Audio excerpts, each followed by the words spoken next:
Have you ever said to yourself, I'll be happy when I get that promotion. I'll be happy when I lose 10 pounds. I'll be happy when I find the right person, buy the house, finish the degree. We all have. I have. And if you look around this room right now, I think almost every single person here has said something like that at some point in their life. But here's the question I want to ask you today. What if that moment never comes? What if the finish line keeps moving? What if when is a place you never actually arrive? Today, I want to talk about one of the most common and most quietly destructive habits of the human mind, the habit of postponing happiness. Let me tell you about a man named David. David was a junior accountant at a small firm. He worked hard, stayed late, skipped vacations. His plan was simple: work hard for 5 years, get the senior position, then finally relax and enjoy his life. 5 years passed. He got the promotion. He was happy for about 2 weeks. Then a new goal appeared: make partner. Then after that, save a certain amount of money. Then retire early. Then travel. Then. David is now 63 years old. He recently told me, I spent my whole life waiting to start living. David is not unusual. David is most of us. Psychologists have a name for what David was doing. It's called arrival fallacy. It's the illusion that once we reach a certain goal, we will finally feel satisfied, complete, and happy.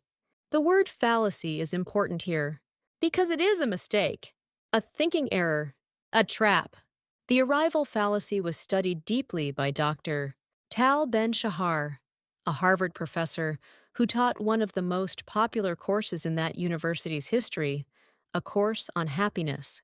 He found something surprising. Again and again, people who achieved their biggest dreams reported feeling empty afterward. Not joyful. Empty. Why? Because the brain is not designed to stay satisfied. It is designed to want more, to seek, to chase. That was useful for our ancestors always look for more food, more safety, more resources. But in modern life, that same brain keeps telling us, you're not there yet. Keep going. You'll be happy later. Later. Always later. Now, I'm not here to tell you to stop having goals. Goals are important. Ambition is beautiful. Working towards something meaningful gives life structure and direction. That is not the problem. The problem is the condition we attach to happiness.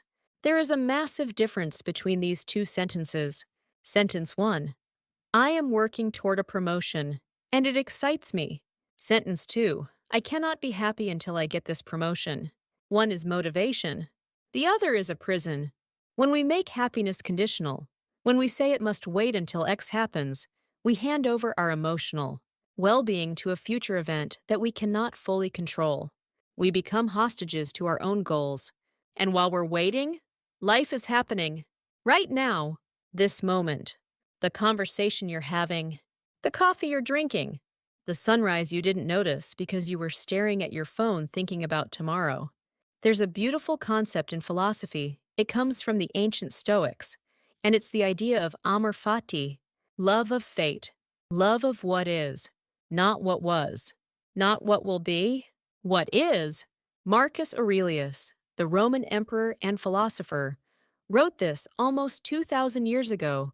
Confine yourself to the present. 2,000 years ago, and we are still struggling with this. Still, 2,000 years later, the present moment is not a waiting room. It is the main event. Let me give you a simple image. Imagine your life as a movie, a long, rich, complicated movie. Now imagine that for the entire movie, you keep your eyes closed, waiting for the best scene. You think, I'll start watching when it gets really good. But here's the thing, the movie is already playing. Every scene is part of the story. Even the quiet ones. Even the hard ones. Even the ordinary Tuesday afternoon ones. If you keep your eyes closed waiting for the highlight reel, you will miss the whole film. Now, some of you might be thinking, okay, but my current situation is genuinely hard. I'm stressed. I'm struggling. Are you telling me I should just be happy about that? No, that's not what I'm saying. I'm not talking about toxic positivity. I am not asking you to smile through pain or pretend everything is fine when it isn't. Hard things are hard. Grief is real. Struggle is real. Difficult seasons of life are real. What I am saying is this: even in hard seasons, there are choices available to you right now. Small ones, meaningful ones. You can choose to have a real conversation with someone you love. You can choose to take a walk and actually look at the sky. You can choose to eat slowly and taste your food. You can choose to say, "I appreciate you" to someone who deserves to hear it. You can choose to do one thing today that makes you feel alive. These are not consolation prizes. These are not small things. These are life. The accumulation of these moments, these small, chosen, conscious moments, that is what a life actually is. Research in positive psychology supports this. Studies by Dr. Sonia Lyubomirsky at the University of California show that only about 10% of our long-term happiness is determined by life circumstances. The job, the house, the relationship status. 10%. The rest comes from our mindset and our daily choices. 10%? That means 90% is already in your hands. Right now, today. Not after the promotion. Not after the wedding. Not after the mortgage is paid off. Now. I want to share a practice with you. It's simple, almost embarrassingly simple, but it works.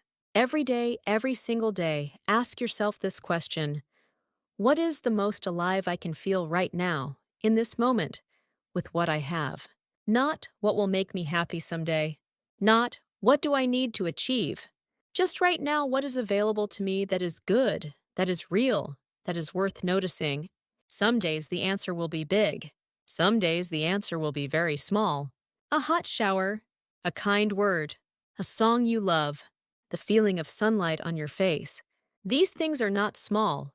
These things are the texture of a life well lived. The philosopher Blaise Pascal once wrote that all of humanity's problems stem from the inability to sit quietly in a room alone.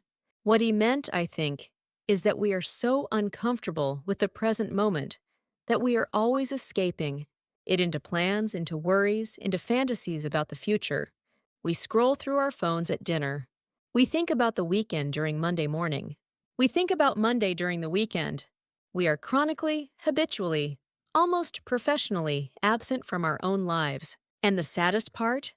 Nobody is forcing us to do this. We are doing it to ourselves. I want to be very honest with you. I used to live this way. I had a mental list of conditions that needed to be met before I gave myself permission to feel good. I needed to hit a certain number in my bank account. I needed to reach a certain point in my career.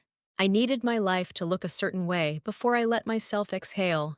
And one afternoon, I was sitting outside. It was a completely ordinary afternoon. Nothing special was happening, and I suddenly noticed I was not present at all. My body was there, but my mind was somewhere in the future, calculating and worrying and planning. And I thought, what am I doing? This is my life.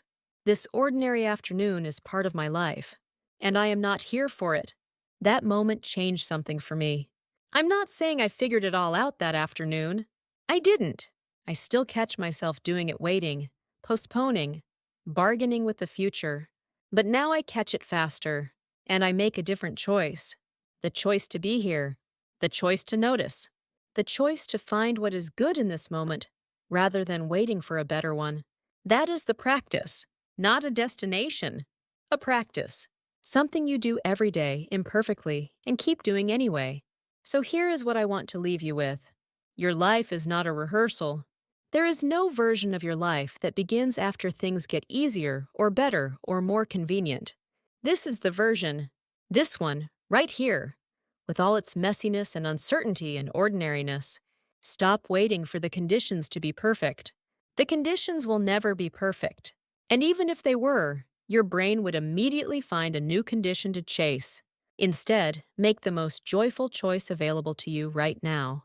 In this conversation, in this evening, in this season of your life, exactly as it is, happiness is not a destination you arrive at. It is a direction you choose over and over again, one moment at a time. Thank you.